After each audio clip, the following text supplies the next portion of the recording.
جب کوئی شخص فوت ہو جائے تو صدمہ تو ہوتا ہے، اس کا تو انکار نہیں ہے، لیکن کچھ لوگ اس طرح سے بین کر رہے ہوتے ہیں، اس طرح سے چیخ و پکار کر رہے ہوتے ہیں کہ ان کی زبان پر ناشکری کے کلمات کیا کفریہ کلمات ہوتے ہیں۔ جوان میت ہو گئی تو خاتون بین کر رہی ہے، ربا تینوں ترس نہ آیا، ربا اس کے چھوٹے چھوٹے بچے تھے تجھے رحم نہ آیا،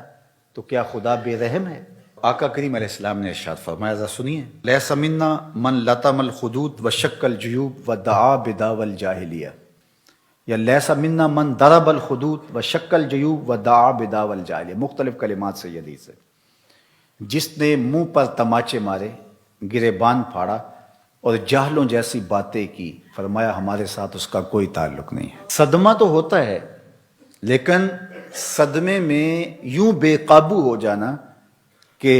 سینہ کو بھی کرنے لگ جاؤ، گریبان نوچو، بال نوچو، تو یہ کسی بھی سنجیدہ اور متین شخص کا طریق نہیں ہوتا، اور اسلام سنجیدگی کا درس دیتا ہے، متانت کا سبق پڑھاتا ہے اسلام۔ غم کے اظہار کے 4 طریقے ہیں، دل غم زدہ ہو، آنکھیں اشک بہائیں، زبان سے کچھ کہا جائے اور ہاتھوں سے سر پیٹا جائے، چہرے پہ تماچے مارے جائیں، گریبان نوچا جائے، سینہ کو بھی کی جائے۔ دل کا غم، آنکھوں کا غم، یہ رحمان کی طرف سے ہے، زبان کا غم اور ہاتھوں کا غم یہ شیطان کی طرف سے ہے۔ تو دل غم زدہ ہو، آنکھیں اشک بہائیں، شریعت منع نہیں کرتی۔ حضور علیہ السلام کے فرزند حضرت ابراہیم کا جب انتقال ہوا تو آپ کو جب بتایا گیا تو تشریف لائے اور بیٹے کے سرہانے پہ کھڑے ہوئے، وَأَيْنَ رَسُولِ اللَّهِ تَذْرِفَانِ صلی اللہ علیہ وآلہ وسلم، حضور کی مبارک آنکھوں سے مسلسل آنسو بہ رہے تھے، اور آقا کریم علیہ السلام نے ارشاد فرمایا، ابراہیم دل غم زدہ ہے، آنکھیں رو رہی ہیں، لیکن زبان سے وہی کہوں گا جس سے میرا رب راضی ہوگا۔ تو دل کا غم، آنکھوں کا غم یہ رحمان کی طرف سے ہے،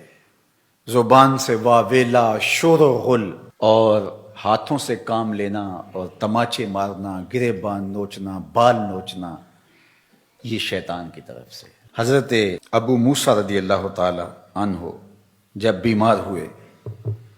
تو آخری لمحات تھے ان کے، تو ان کی زوجہ محترمہ ان کو سنبھالے ہوئے تھی، حتیٰ کہ حضرت ابو موسیٰ کا سر ان کی بیوی کی آغوش میں تھا، گود میں تھا۔ تو جب شوہر ہاتھوں سے نکلتا جا رہا تھا اور نبض کمزور پڑنے لگی، تو حضرت ابو موسیٰ کی بیوی نے چیخ ماری، تو حضرت ابو موسیٰ نے اس حالت میں ہی اپنی بیوی کی طرف غور سے دیکھا اور کہا، تو نے وہ سنا نہیں جو میرے حضور نے فرمایا تھا؟ تو وہ فوراً خاموش ہو گئی اور بالکل ان کی وہ کیفیت جو تھی وہ سنبھل گئی۔ تو ہمارے دین نے ہمیں تلقین کی کہ جب صدمہ آئے، جب تکلیف آئے، جب اذیت پہنچے تو متانت کے ساتھ اس وقت بھی رہا جائے۔ دل غم زدہ ہو،